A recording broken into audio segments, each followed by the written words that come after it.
coming back to school with me. We could have done it all so easily. Hi, my name is Craig Thompson Wood. I'm the board game teacher. Thanks for coming to my games room.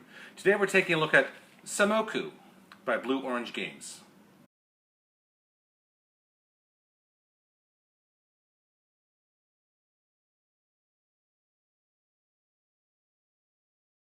So looking at the report card for Sumoku, I'm going to give the number of players an A.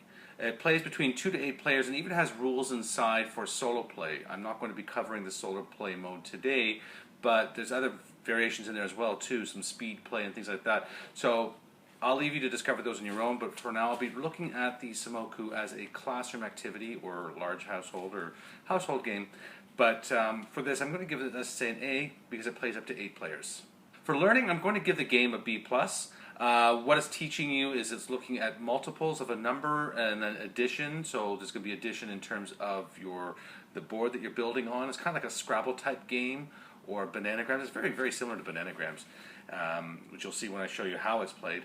But it uses addition. So you're trying to add up everything in a row or a column up to a particular number as dictated by a dice. So it could be a multiple of 5, a multiple of 6. So you're going to have to add up the numbers in the row to that many points, and then you're going to make sure that you know your multiples of that number so you can get to the right numbers.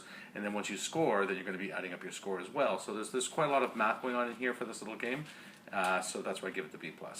For fun, I'm going to give it a B. I think the game is a fun game. Again, it's one of those situations where the kids may say, oh, well, this is just math. Well, you give them the option then. Do you want to do this math in the form of this game, or do you want to do the math in the form of like a worksheet or a textbook? I guarantee you they're going to be choosing the game every single time.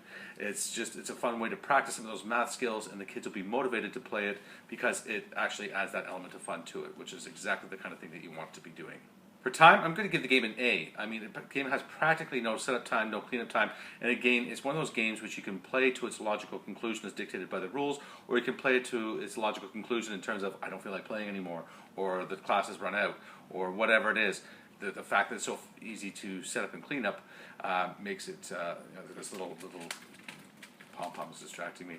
This is why I give it the A. For cost, I'm going to give the game an A as well. The game, because it plays so many people, like up to 8 players, as well as the fact that it's relatively cheap. It's around $20. I don't believe that Level Up has this in stock yet, but perhaps they would consider getting this one in stock for the teachers who might be interested. And this would be about, I'd imagine, around $20 in her store. And the other nice thing about with regards to the cost is that unlike some games which include cards and things, this game is all those Bakelite tiles, which are those really solid tiles that you get like from bananagrams. So they come in this little baggie inside here, and I like keeping them inside this baggie so that way if you just kept them loose in here, they're just too easy to fall out. But these things, short of losing them, these things are not going to get scratched or damaged or broken. I mean, you'd really have to go out of your way to try to break these things. And so that makes the cost even better because you're not worried about replacing pieces. And even if you lose 1 or 2 pieces, it's not going to be the end of the world because there's a lot of them in here. And it's not like every piece is essential to the game like it is for some games. So for that reason, that's why I give it the A. All right, so let me take this to the table and show you how it's played.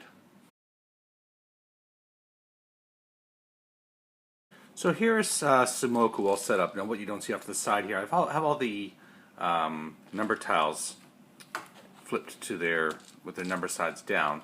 Now every player is going to choose 8 tiles to begin with, and now you wouldn't be showing your tiles to everybody. I'm just doing this for purposes of the video, just so that we can see what's going on here, what choices are being made.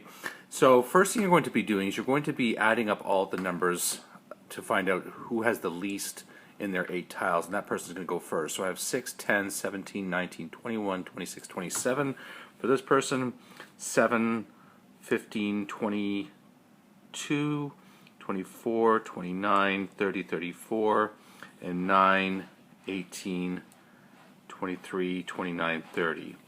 So this player would be going first, and what they're going to do then is they're going to roll this dice here, and this dice has different numbers, and this is going to be the one that determines the multiples that you are adding to. So everything then now in our Sumoku of this that we're making here is going to have to add up to multiples of 4. So they have to have at least 2. Now what's important to note is you can repeat the number more than once, but you cannot repeat the color. So they couldn't put, and that's in a row or a column, because you're going to be making like a crossword out of these, just like a Scrabble or Bananagrams game. So they have to make something that's going to add up to 4. So they could do something like this: 5, 7, and 2, and 2. There we go. So they can repeat the number twice. So let me flip this upside down so it's easier for the camera. So we have 5 plus 7 is 12, 14, 16, and 16 is a multiple of 4. So therefore they are able to go again. And now at this point, no, sorry, they don't go again. That is correct. They score 16 points for that then. So now I could just look at what colors I have here. So there's only 6 colors, so you're not, there's going to be a limitation of 6 colors into a row. So the colors they don't have red and they don't have blue, but I don't have blue here. So so let's just go clockwise. So they have 16, so that'd be 23. That doesn't work. So maybe then what I do is, see, that's 9, so that's 11.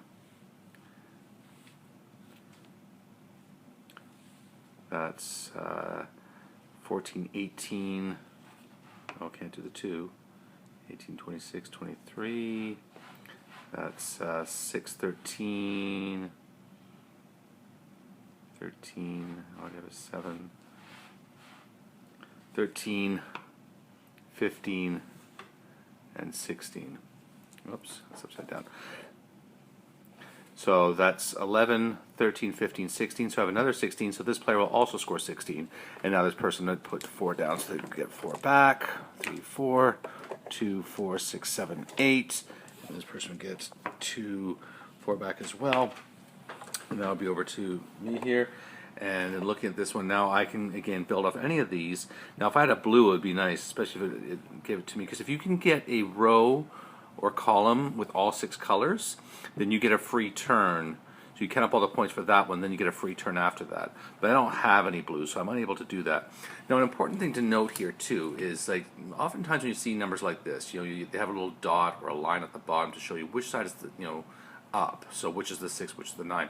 Well, the neat thing about this is this can be either. This can be the 6 or the 9, depending on what I can use it for. So so looking at multiples of 4, 16, 20. Oh, I can't do 2 reds. 25.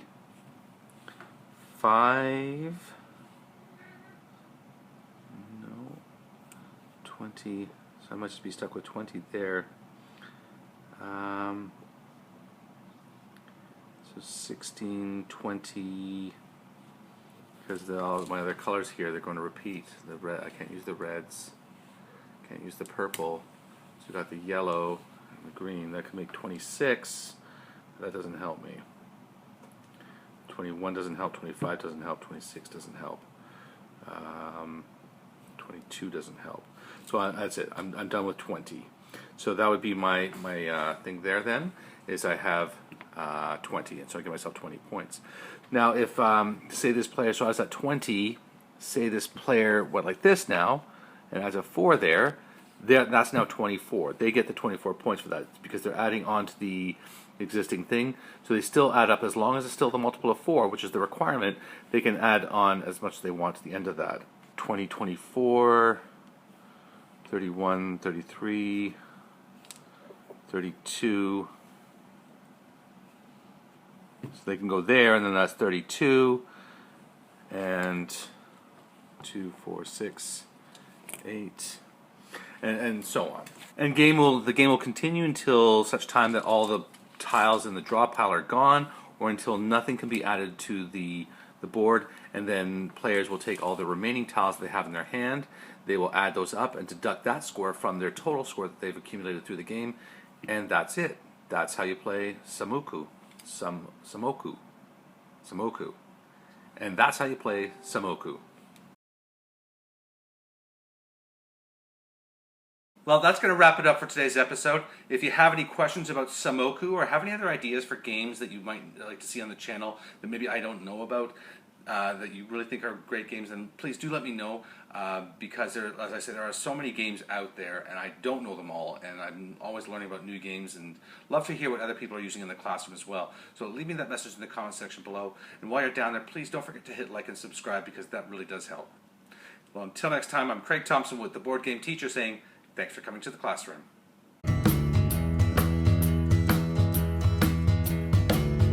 Are you coming back to school?